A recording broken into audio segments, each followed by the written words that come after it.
आज से करीब 2.5 करोड़ साल पहले दुनिया के आसमान पर पेलागोनी सेंडोर्सी नाम की एक विशाल बर्ड राज किया करती थी। एक एवरेज साइज पेलागोनी सेंडोर्सी का विंग स्पैन करीब 7.4 मीटर्स का होता है। मतलब अगर हम एक के ऊपर करके 4 लोगों को खड़ा कर दे तो उनका विंग स्पैन इसके बराबर होता। साइज के हिसाब से ये बर्ड एक बिजनेस जेट के बराबर होते थे। अब जरा सोचिए कि आप जंगल सफारी पर गए हो और अपनी जीप में बैठकर बाइनोकुलर से एलिफेंट्स को देख रहे हो। तभी अचानक आपके ऊपर से एक शैडो निकलती है और अगले ही पल एक विशाल बर्ड उड़ते हुए आती है और अपने पंजों में एक एलिफेंट को पकड़कर वापस उड़ जाती है।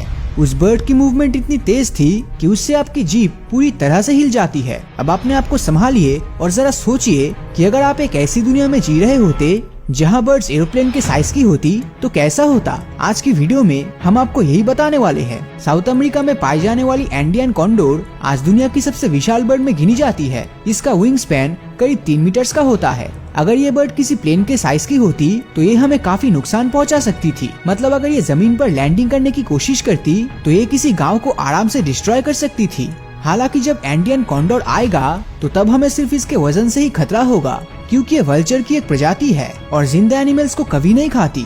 पर क्या हो अगर कोई शिकारी बर्ड इतनी साइज का हो जाए तो। पेरिग्राइन फैल्कॉन दुनिया के एक बड़े हिस्से में पाई जाती है और ये एक माहिर शिकारी बर्ड है। कई बार इन्हें ऊंची ऊंची बिल्डिंग्स पर बैठा हुआ भी देखा जा सकता है। ये न सिर्फ जमीन पर बल्कि आसमान में भी शिकार करती है। जब ये अपने शिकार को देखती है तो ये उसकी ओर 350 किलोमीटर प्रति घंटे की स्पीड से आगे बढ़ती है, जो किसी टॉप मॉडल रेस कार की स्पीड के बराबर है। एक एरोप्लेन के आकार की यही सेम पक्षी की स्पीड इससे कम से कम 10 गुना ज्यादा होगी और ये किसी इंसान को तो आराम से अपने साथ ले जा सकती है। ऐसे में अगर हमें अपने आप को और अपनी बिल्डिंग्स को बचा कर रखना है तो हमें कुछ स्पेशल प्रिपरेशन करना होगा। लाइक हमें अपने घर और बिल्डिंग्स के ऊपर लोहे की स्ट्रॉन्ग जालियां लगानी पड़ेगी जिनमें हाई वोल्टेज करंट का इस्तेमाल करना पड़ेगा। पेरिग्रीन फैल्कॉन तो फिर भी ठीक है, लेकिन सबसे बड़ा खतरा तो हमें गोल्डन ईगल से है। ये न सिर्फ तेज है बल्कि इसकी नजरें बहुत ही ज्यादा शार्प है और इसके पंजे भी उतने ही स्ट्रॉन्ग है। अगर एक गोल्डन ईगल प्लेन के साइज का हो जाए तो ये अपने साथ किसी बड़े साइज के एलिफेंट को भी कैरी कर सकता है। आई गेस अगर हम इंसान इनसे बचना चाहते हैं तो हमें इनके खिलाफ कोई मिसाइल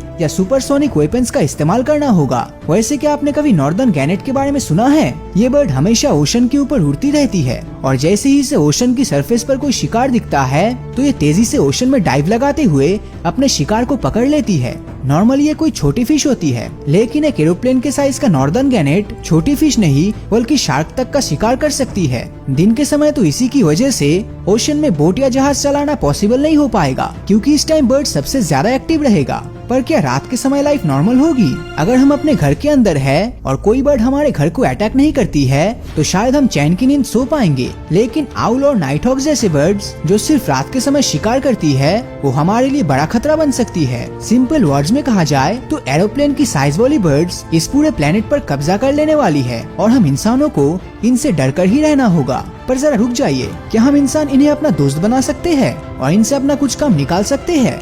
एरोप्लेन की साइज वाली बर्ड की सामान उठाने की कैपेसिटी बहुत ही ज्यादा होगी और ये हमें कार्गो को एक जगह से दूसरी जगह पर ले जाने में मदद कर सकती है। और सिर्फ यही नहीं, ये एरोप्लेन की तरह इंसान और दूसरे जीवों को एक जगह से दूसरी जगह ले जाने में भी हेल्पफुल हो सकती है। पर ये सब तभी पॉसिबल है जब हम किसी तरह इन्हें ट्रेन कर सके और अपने कंट्रोल में ला सके। इतनी विशाल बर्ड के फेदर से हम बहुत सारी चीज बना सकते हैं और सिर्फ 2-3 फेदर्स ही काफी होगा बारिश से घर को बचाने के लिए। हो तो ये भी सकता है कि कुछ देश इन बर्ड्स को ट्रेन करके उन्हें अपने दुश्मनों के खिलाफ वेपन्स के रूप में इस्तेमाल करे। एक दुनिया जिसमें बर्ड एरोप्लेन की साइज की होगी वो इंसानों के लिए सेफ तो बिल्कुल भी नहीं होने वाली और ऐसी दुनिया हमारी इमेजिनेशन में ही रहे तो अच्छा होगा। वैसे आप इसके बारे में क्या सोचते हैं? नीचे कमेंट करके जरूर बताएं। और अगर ये वीडियो आपको अच्छा लगा हो तो इस वीडियो को लाइक और अपने दोस्तों के साथ शेयर करना मत भूलना। और अगर अभी तक आपने हमारे चैनल को सब्सक्राइब नहीं किया है और जिन लोगों ने अभी तक हमारे फेसबुक पेज ब्रीदिंग नॉलेज को फॉलो नहीं किया है वो वीडियो के ऊपर दिए गए फॉलो बटन को क्लिक कर दीजिए, ताकि जब भी कोई नया वीडियो अपलोड होगा उसका नोटिफिकेशन आप तक सबसे पहले पहुंचेगा। तो मिलता हूँ आपसे अगले वीडियो में और हमेशा की तरह थैंक्स फॉर वॉचिंग।